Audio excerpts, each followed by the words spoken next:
السلام علیکم شاگردای عزیز، امیدوارم خوب باشه و صحتمند باشین. بازم خوش آمدید در یک ویدیو جدید آموزش زبان انگلیسی. ما فکرات کوتاه در عموم زیاد استفاده میشن، اونها را بر شما امروز تکرار میگیرم. دو انجام دادن.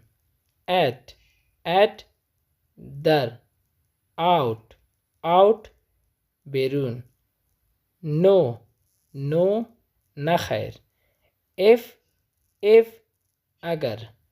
about مورد. get به دست آوردن.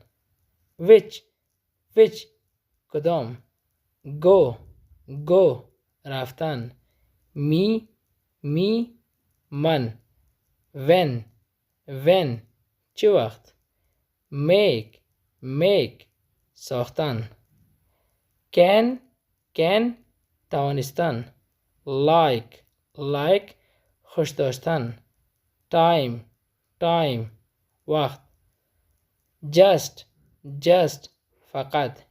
him با او. now حالا. no دانستن. goal هدف. so پس. up بالا. your از شما. good خوب. این هم فکرات کوتاه در عموم که زیاد استفاده میشه بر شما تکرار کردم. دوستای عزیز، اگر درس ما را خوش کردین، چینل یوتیوب ما را لازم سبسکرایب کنید و همچنین صفحه فیسبوک ما را لایک کنید. تشکر و خیر باشین.